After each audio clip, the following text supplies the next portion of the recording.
Here we go. Now to get to put the keys in here, I'm gonna go ahead and pop the hood for this, which is down here.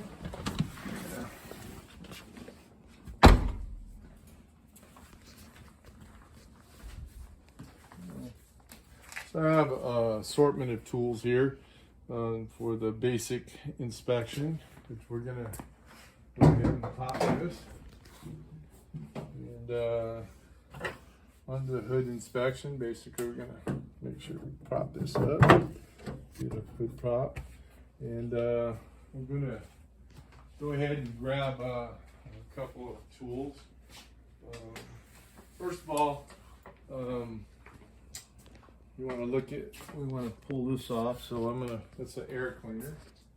We'll take a look at our air cleaner, which is very important to maintaining a vehicle. Now, you don't have to do this to all your oil changes that you do, but you know, you want to. This is a pretty good service. Okay, so now we pop the air cleaner off. What you want to do is you kind of want to look in between. Take it outside in the light. It's not too bad, but since we're already there, we can just kind of tap it out. This one doesn't look too bad. There's a little bit of debris in there, but it's pretty good. You can blow this out with an air nozzle, but we're okay. This filter looks pretty good. We're gonna check it off as okay. Take a little rag here. I'm gonna wipe out the inside of the box. Just wipe out the dust and the dirt. Make sure it's all nice and clean. Wipe out the inside. One of the things you want to check on these vehicles too is your air intake. You want to make sure your air intake, there's no cracks and tears in the rubber. These things tend to get a leak from time to time, and they get dry rotted. So you want to make sure that they're okay. So air filter looks good. Go over to my check sheet, and all the way down here, we're gonna go an air filter, and we're gonna put a little okay. Okay. I'm gonna go ahead and put this back in, nice. And then I'm gonna go ahead and make sure the skid sits on here nice and properly. And we can just go ahead and give it a little tight. Tight. Tight. Back in there. And tight. There we go. Next thing you know is over here. A couple of things about the brake fluid, which I'm going to get my flashlight for this.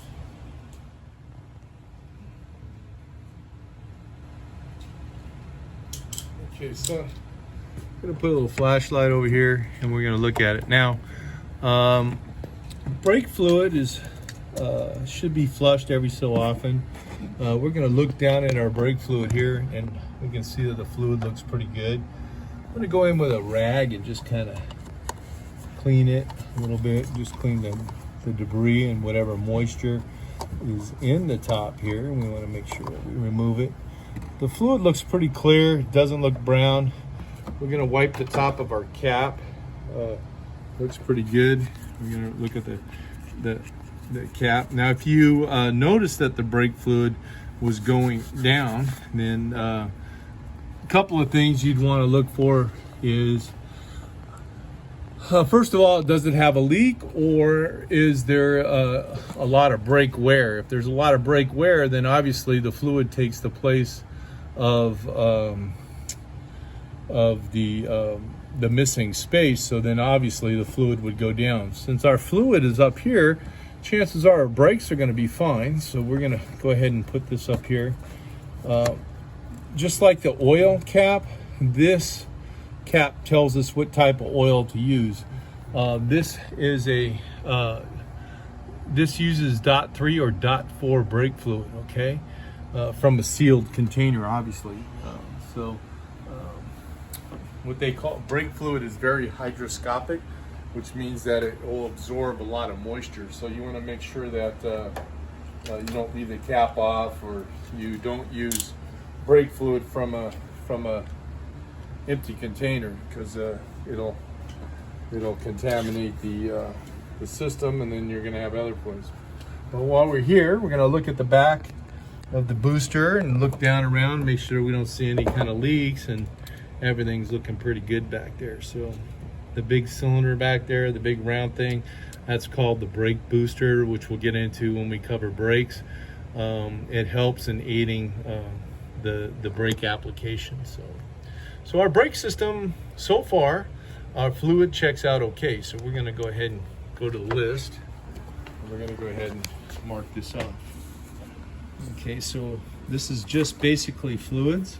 So we're going to check off here. Now, I'm going to change the engine oil, so I'll come back to that later. We're going to go ahead and go to our power steering fluid. Our power steering fluid is over here. Power steering fluid is right here. We have two levels. We have an upper level and a lower level, and you can see that it's right there, and we can look down inside. Fluid looks pretty good. We can put it on here. Everything looks pretty good. Our power steering fluid, I'd say, gets a good check. We're gonna wipe off the dirt again on the top here. Wipe our little container, give the customer a little satisfaction here. But our fluid level is a little bit, it's good. So again, you can see this is just a little bit below this line. Could be is starting to get a little bit of a leak. You know, I'm not going to mess with it at that level. When it heats up, it should come up into the normal level. But when we go underneath, we can start looking at, or we can actually, I'll take this cover off, and we can take a look and see if we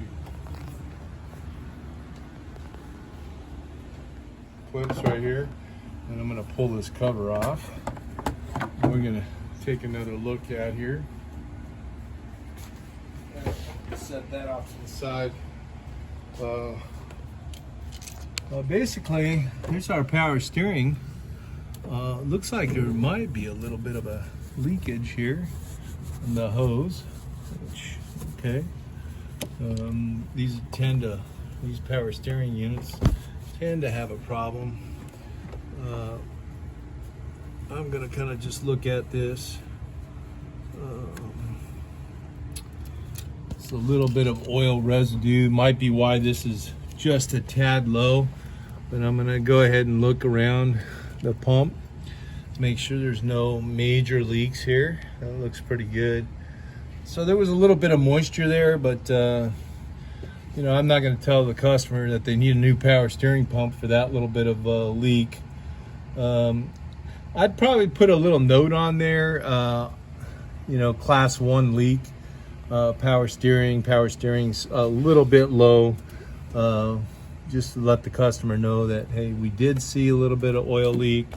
There is a little bit of oil down in the bottom of the valley there.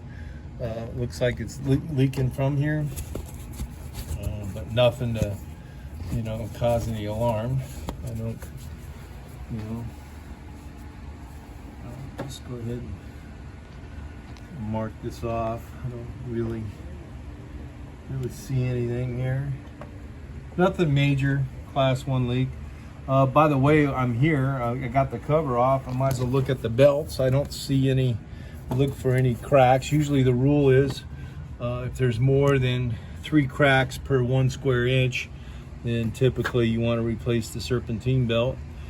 Since we're here and we're looking at it, it looks pretty good. So I don't know if there's a checklist on here for the belts, but go ahead and check that down. Oh, yep, belts.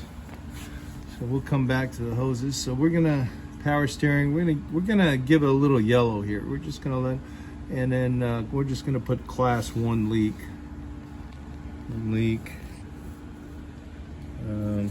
and then we'll talk to the customer about that. We'll just put it in the yellow mark though.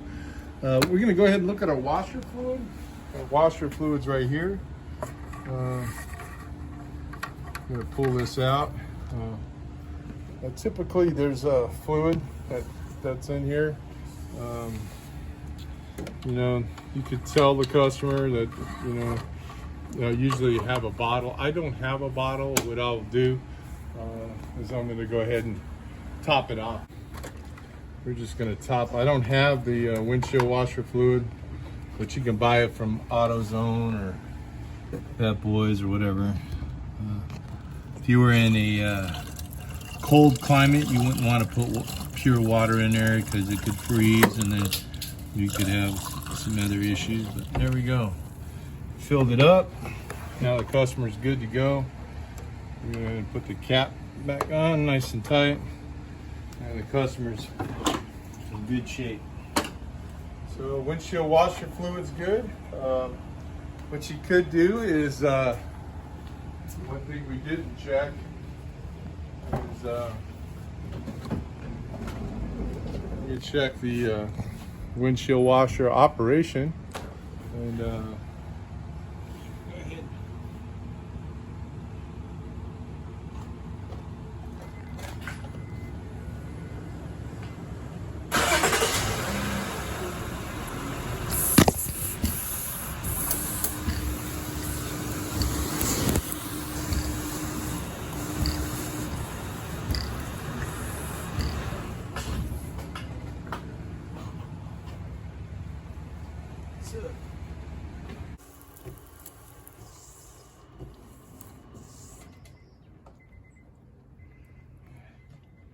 Check off the washer fluid. We're going to go ahead and check out our belts and hoses, but in order to check out our belts and hoses, we're going to go ahead and, this vehicle is kind of cool. We're going to go ahead and push this down. There we go. So we want to look at our cap. I'm going to go ahead and use my rag again. We'll look at our fluid. Our fluid looks pretty good. But more important, we want to look at our cap. We're going to look at the rubber seal on our cap and make sure it's not cracked or where it's going to lose pressure. Basically, we're going to make sure that the cap is good to go, because for each pound of pressure on the cooling system, we can reduce the boiling point of water. So the way to test the hoses and stuff to make sure that they're not leaking or anything is you want to use a cooling system pressure tester. So basically what you have to do is you use the cooling system pressure tester, but you have to use an adapter, which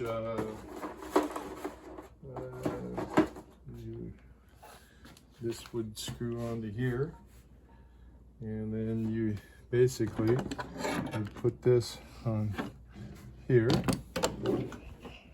and yeah, we see.